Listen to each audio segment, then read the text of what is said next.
High, this is me Pooja. Welcome to our channel. চলে এসেছি তোমাদের সামনে ফার্স্ট টাইম একটি সুন্দর রেসিপি নিয়ে, চিকেন কষা, আলু দিয়ে চিকেন কষা। তো চলো শুরু করা যাক। প্রথমেই হাই হিটে কড়াইটিকে ভালো করে গরম করে নিয়েছি। তারপরে ওর মধ্যে তেল দিয়ে দিলাম।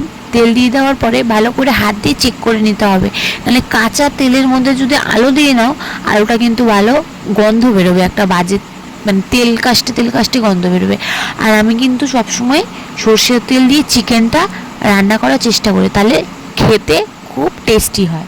ঠিক আছে, তারপর আলুটাকে দিয়ে দেওয়ার পর ভালো করে এপিট ওপিট করে 5 মিনিট ভেজে নেওয়ার পর আবার ভালো করে ঢাকা দিয়ে দিতে হবে।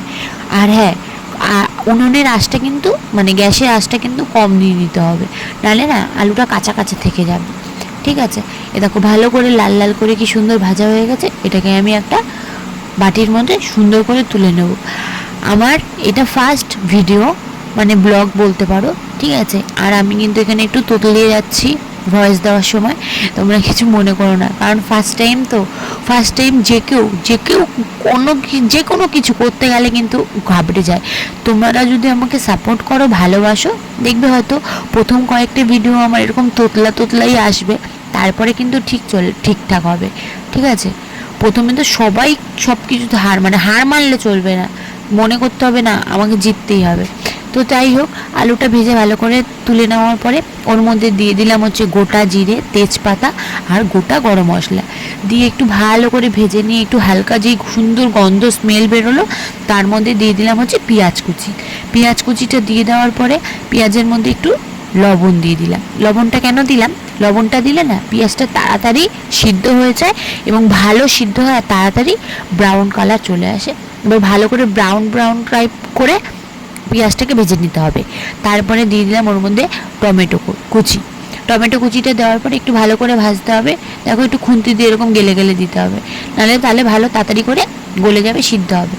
এবার টমেটোটা যতক্ষণ না গ্রেভি টাইপের বেরোচ্ছে, ততক্ষণ এরকমভাবে নাড়তে থাকবে, সুন্দর করে ভালো করে নাড়তে থাকবে। ঠিক আছে, আর একটা কথা, তোমরা আমার থেকে কীরকম ধরনের ভিডিও দেখতে চাও অবশ্যই কিন্তু তোমরা আমাকে জানিও।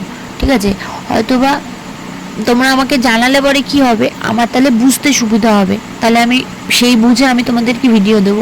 এমন না যে ফার্স্ট আমি তোমাদেরকে ব্লগে রান্নার ভিডিও দিচ্ছি বলে রান্নার ভিডিওই তোমাদেরকে দেবো। তোমরা আমাকে যেরকম ধরনের ভিডিও দেখবে বলবে, আমি সেরকম ধরনেরই তোমাদেরকে ভিডিও দেওয়ার চেষ্টা করব। হয়তো ডেলি দিতে না পারি, কিন্তু সময় থাকলে অবশ্যই ডেলি দেওয়ার চেষ্টা করব।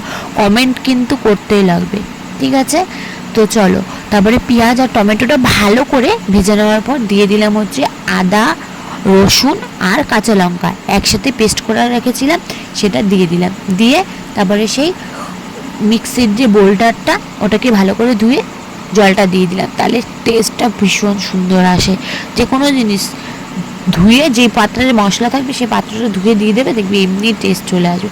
তারপর দিয়ে দিলাম হলুদের গুঁড়ো, জিরের গুঁড়ো, কাশ্মীরি লঙ্কার গুঁড়ো, হালকা একটু চিনি আর একটু লবণ দিয়ে ভালো করে নাড়াচাড়া করতে যতক্ষণ না পর্যন্ত তেল ছাড়বে ততক্ষণ খুন্তি চালিয়ে যেতে হবে, হাত চালিয়ে যেতে হবে, বন্ধ করলে কিন্তু চলবে না, নাহলে কিন্তু মশলার নিচে লেগে যেতে পারবে। দেখো কি সুন্দর তেল বেরিয়ে গেছে, কালারটা দেখেছো, জাস্ট অসাম। এ দেখো মাংসটা আমি ধুয়ে রেখেছিলাম, এখানে মাংস ছিল প্রায় 300 গ্রামের মতো। ঠিক আছে, যেহেতু আমরা রাতে ডিনারের জন্য করেছিলাম, বেশি চিকেন নিইনি। এবার দেখো বাদবাকি একটুখানি জল ছিল, ওইটা ধুয়ে দিয়ে দিলাম, মিক্সের বাটিটা ধুয়ে দিয়ে দিলাম। তাহলে কী হবে, আমি কিন্তু বেশি আর জল দিইনি, ওই মিক্সের বাটি যে ধুয়ে জল দিলাম ওইটুকুনি জল, আর চিকেন থেকে যা জল বেরোবে তাই। এবার ভেজে রাখা আলুগুলো এখনই দিয়ে দিলাম। কেন দিয়ে দিলাম, যেহেতু এটা চিকেন কষা হবে আলু দিয়ে, তাহলে পরে দিলে পরে না আলুটা সিদ্ধ হতে চাইবে না। কারণ তো বেশিক্ষণ তো চিকেন কিন্তু বেশিক্ষণ রান্না করতে নেই, তাহলে কিন্তু তার স্বাদ চলে যায়।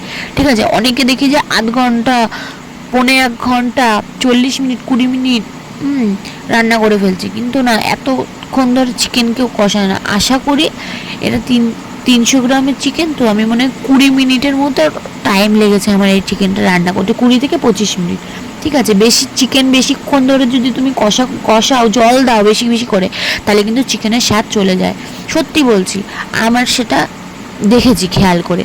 তার মধ্যে চিকেনটা ভালো করে কষিয়ে দেখো সুন্দর তেলটা যেই ছেড়ে গেছে, ওর মধ্যে দিয়ে দিলাম হচ্ছে চিকেন মশলা, তারপরে দিয়ে দিলাম সানরাইজের শাহি গরম মশলা।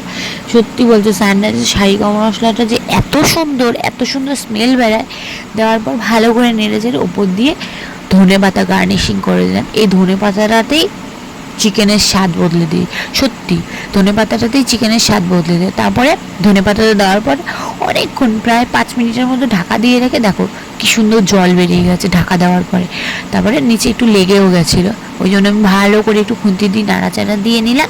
ভালো করে নাড়তে হবে, তাহলে নিচে কিন্তু লেগে যাবে। 2 মিনিট পর পর তোমরা খুলে খুলে দেখবে। আমার মতো আবার দিয়ে রেখে তো দিয়ে রাখবেই না, মাঝে মধ্যে একটু নাড়িয়ে দেবে। এই দেখো 1 2 3 স্টার্ট।